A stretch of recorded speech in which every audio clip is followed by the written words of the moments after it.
All right, welcome all students to a virtual college exploration for all Ohio students. Just a few housekeeping items before we get started.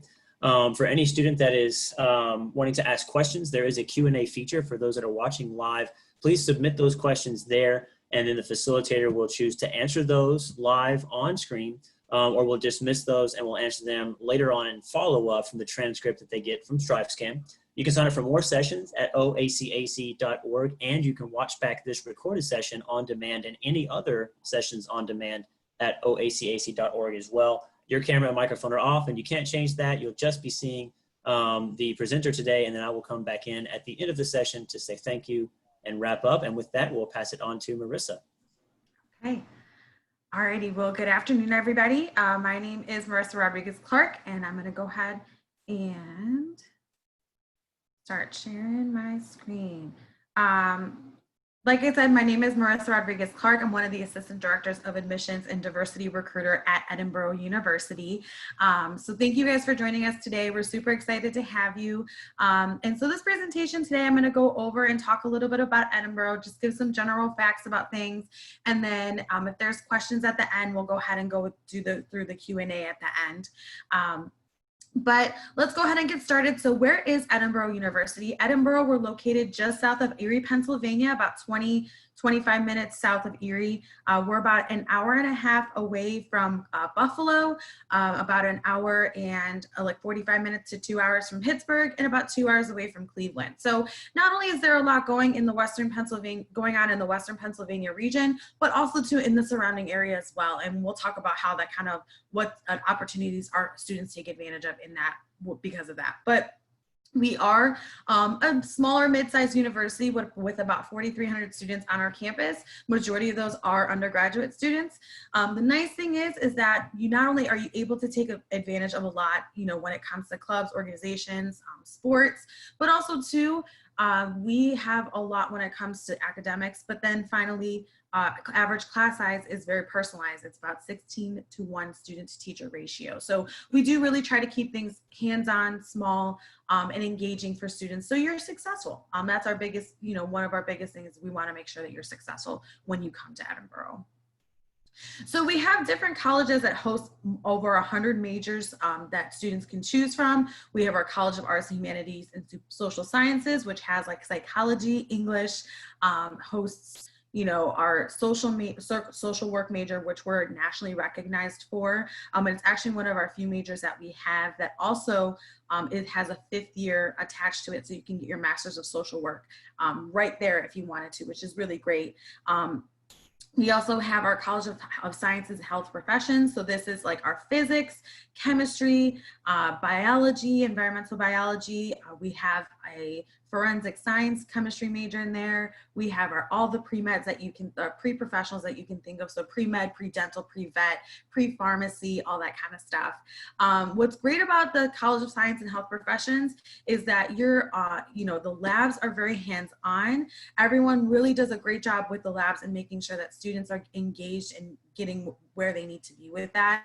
Especially even too with us being right now online.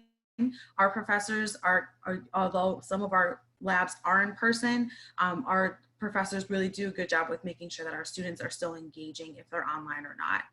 School of Business, this hosts all of our business majors specifically. So talking about marketing, finance, personal finance, accounting, business administration. So there's a lot of things going on in our School of Business that students can take advantage of. And I also forgot to mention in our College of Science and Health Professions, we do have our computer science majors too as well, which are very popular.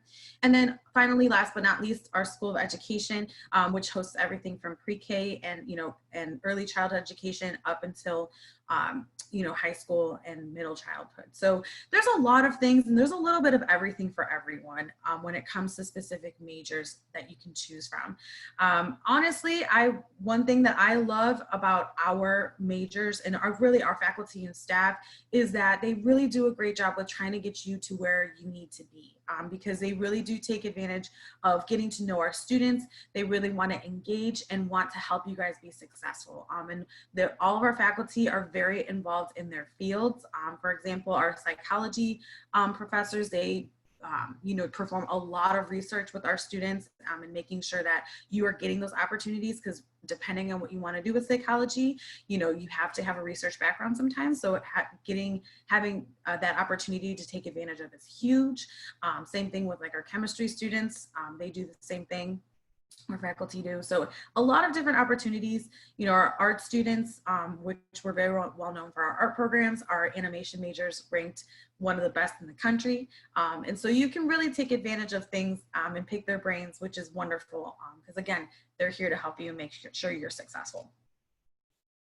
Getting involved at Edinboro, we really have a lot to get involved with and a lot to do and to see. And so not only, again, on the academic side, is there a lot to do, and there's over 100 majors to choose from, but then also too, we have over 150 student clubs and organizations for students to be a part of.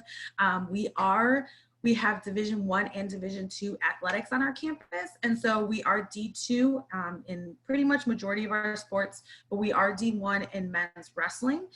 We also do have 2 varsity sports on campus. We have esports as well as wheelchair basketball. Both are nationally recognized and are nationally ranked, which is phenomenal. But on the screen, as you can see, a lot of different things that our students get involved with. We have spirit days on campus. So we kind of had a Tartan Edinboro Day, Spirit Day on campus, and was on our reading day. And students were able to, clubs and organizations were able to kind of pitch in and have different activities for students to do. And so like one of our clubs, our Latino student organization, they had a piñata that students could hit and break out the candy. We had a cotton candy machine, we had pizza, food trucks, all that kind of stuff. So it was a lot of fun. And then also too, we obviously have our football games, which are a great time. Our marching band is something that a lot of our students do take advantage of and are a part of. And we actually do have bagpipes in our marching band because we are a Scottish Heritage University. So we are very rooted in our Scottish heritage, and so you'll see a lot of students wearing kilts sometimes to our games. But in our marching band, we do have bagpipers, which is really, really cool. It's kind of bone chilling hearing them on Friday nights and things of that nature. And then also too, there's all the different other games and sports and stuff like that. But then we also have clubs, like academic clubs, such as chemistry club. There's a chemistry club. There's an anime club on campus. There's even too a Harry Potter club on campus. So there's a lot of different things for students to get involved with. And I always encourage students, get involved, be a part of campus wherever you choose to go, because that's really gonna heighten your experience and really get you engaged in the community and be a part of that community, which really does make a difference in your college experience. So another way to kind of easily get involved on campus is obviously living on campus. And so living on campus at Edinboro is wonderful. I wish I could live on campus as a student myself. And so there's 2 different types of housing. We have traditional housing and suite housing. So majority of our housing on campus are suite style, and those are in our Highlands. You can have a suite or a semi-suite, and I have a diagram, so I'll show you that to you next. But in the suites, you can have 1 person in a suite or up to 4 people in the suites. And so there's different variations of them. One of the biggest things I warn students when it comes to choosing a suite, while it's nice to live by yourself, there are different prices and different price points for them. So you want to make sure that if, to kind of help save costs a little bit, maybe not living by yourself might be the best way to do that, and living with a roommate. And with roommates, you can choose your own roommate, or you can fill out the housing application and it helps you search for a roommate. So there's different ways and how to navigate that process too. With the traditional residence halls, it's your double standard 2-person room. Now, one of the biggest differences between the suite style and the traditional suite style, they have bathrooms right in the rooms. So there's restrooms right in the rooms for students to take advantage of, whereas the traditional residence hall rooms, it's communal bathrooms. So an entire floor does share 1 bathroom. So some students, that's kind of a make or break deal. For some students are like, not a big deal. One of the other biggest differences between the traditional and the suites, traditional has pet-friendly housing. So you are able to bring a pet to campus if you wanted to. So it's really kind of cool because you can have a pet snake, a pet rabbit, a pet mouse. I think there's stipulations though with it, like you can't have a pet ferret. You also can't have, a pet I think you can bring a puppy no more than like 60 pounds. So there's a lot of different variations with it. But at the end of the day, if you have a pet and you want to bring them, absolutely you can. Kind of getting down to the nitty gritty with housing though, we do have a 2-year on-campus living requirement. Unless students live within a 50-mile radius, then they can commute. If you live outside of that 50-mile radius, then you do have to live on campus for 2 years. And then your last 2 years, if you want to live on campus, you can. We do guarantee housing for all 4 years. Or if you want to live off campus, you can do that as well. And this is just a diagram of the different variations of the suites. So as you can see, there's studios, which has 1 person in a suite, and then the semi-suites have up to 4 people in them. And so there's 4 individual rooms, or there's 2 double rooms and a Jack and Jill style kind of common space, and also Jack and Jill style restrooms. So again, different living situations. But again, the biggest piece of advice I can tell students is there are different price points with the housing suites. And so you want to make sure that you're paying attention to that, because that can sometimes make or break that cost, and that can maybe add or subtract to that gap if there's anything left. So kind of transitioning, how do you go and apply to Edinboro? So applying to Edinboro is very easy. It's very simple. There's a couple different ways to do it. One way to do it is through our application, which is on our website. We are at our own application opened up on July 1st on our website. So that is now available, and that's going to be at edinboro.edu/apply. Or you can go on the main page and you'll see a blue button that says apply, and you can click that right there. Or we are also on the Common Application. So if you're not familiar with the Common Application is a centralized application that students can use to apply to multiple universities. So it's really convenient because what's nice about it is you can submit one application, fill it out once, and then if your school is on the Common App, you can go ahead and send them to multiple schools. There are hundreds of schools on the Common App, but not everybody is on the Common App. So I always warn students, make sure that you're checking out and doing, looking at their search engine, and that's on there, which is a really great search engine, by the way.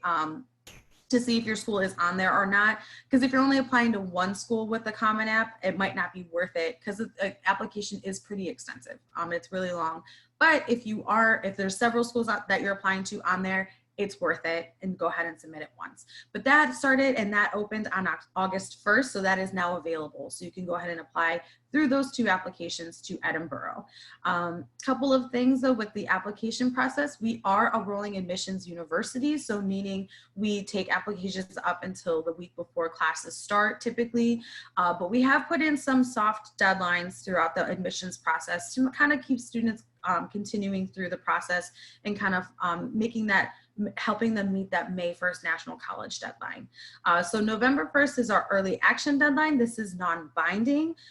Early action meaning that this gets you early consideration for our merit-based scholarships, for our honors college, as well as for financial aid packaging. So early action meaning get early consideration. So November 1st is our early action deadline for that. And so we want to try and get that application in by then. But in general, I always tell students, getting your applications in by Thanksgiving is a really prime time, just because in that way you can avoid what I like to call senior moments, where you're panicking and you're kind of having a meltdown and not sure what's going on. Try to get things done sooner rather than later. And also overall, the early bird gets the worm in the college admissions process. So you want to get stuff done sooner rather than later. Overall though, we are asking students for like fall 2021 application cycle to get your applications in by February 1st of 2021. That will be the last time we can consider students, at least for our scholarship deadline. That will be our major scholarship deadline. So if you want to be considered for at least a scholarship, you want to try and get your application in by February 1st. So when you submit your application, what do you need? So you'll need, obviously, to submit your application. We do have a $30 application fee, but for visiting with us today, we can go ahead and waive that for you, so that you can take a screenshot if you want to. But the fee waiver code is EU 2021. So 2021 is that. And then once we get your application fee waiver code, we'll just need your official high school transcripts. And this year we are going test optional. So test optional meaning we aren't requiring SATs or ACTs, but there are some stipulations with it. And so For example, if you have some select majors, depending on what your GPA is, they might require an SAT or ACT. So I always warn students, kind of pay attention to what it is what test optional means, and kind of how that falls underneath things. But if you submit your high school transcripts, we won't need your SAT or ACT. Your application will be complete, which is great. Actually going back to this, so to give you a sense of kind of where we stand academically with students right now, average GPA of students being admitted is around a 3.0 to a 3.5. The average SAT this year was around a 10, like 1,000 to a 1050, and average ACT was around a 21. I will tell you, with us going test optional right now, students who do have a 3.0 or higher will be considered for acceptance. Anyone below that 3.0 will probably be asking them for additional information. So meaning senior grades, maybe an essay. If you do have an SAT or ACT, we'll ask for that as well. So I always encourage students, if you have a 3.0 and you're considering, taking the SAT or ACT, it's not a bad idea, just because some other schools might be requiring it for things like scholarships. So, if you have an opportunity to take it, it's not a bad idea, but if you don't, it's okay too, because we're also navigating this new process with you guys. So don't freak out about it. Don't panic, just because, again, we're going through this just like you guys are. So speaking of scholarships, let's talk about them. So scholarships at Edinboro, there's no additional application for them. You are automatically considered for merit-based scholarships, which is great. So there's no, like I said, there's no additional application. If you're admitted, you're automatically considered for them. Our merit-based scholarships this year, they're ranging from $1,500 to $5,000. So that range did increase this year, which we're super excited about. Now the GPA and SAT or ACT requirements might be changing just a smidge, but right now students with a 3.5 or 1,000 SAT and a 19 ACT were being considered. With us going test optional, it's probably going to be a little bit of a higher GPA, so probably around a 3.6, 3.7 cumulative GPA for merit-based scholarship consideration. And we won't require that SAT. So definitely keep a lookout on our website though, because that's always going to be updated. And also our social media pages are consistently updated on a regular basis about any of those changes as well. So I always encourage students, make sure you're kind of checking things to stay in the know, or also to checking in with your admissions counselor. Another big thing is we do also have an honors college scholarship that students can apply for if you're accepted to the honors college, and that's up to $1,500 that students can be awarded with that as well. So there are several different scholarships that students can be considered for, and there's definitely ways to bring some of that college price down a little bit. So this is my contact information. So, I'm the counselor for Ohio. So if anyone has any questions about anything, comments, concerns, want to check the status of your application, please let me know. I'd be more than happy to answer any questions that you may have.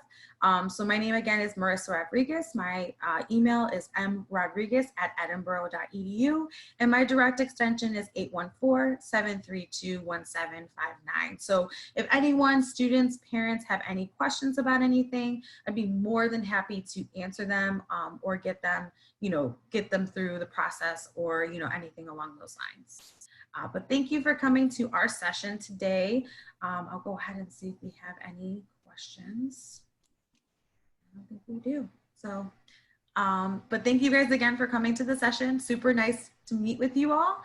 If anyone has any questions at this time, we can take them. If not, we are good to go. All right, thank you everyone for joining us. Whether you were joining live or watching by recording, you will have that contact information for Marissa to speak with her and ask questions in the future. So thank you for watching. When you close this window, there will be a link to a very quick 4-question survey. We would sincerely appreciate any feedback that you can provide. And also, again, this was just one of many sessions being hosted, so be sure to sign up for additional sessions at oacac.org. And while you're there, in about a week, you'll be able to find this session's recording as well as all the other sessions recordings that you might want to access on demand at oacac.org as well. Thank you so very much. We'll see you guys soon.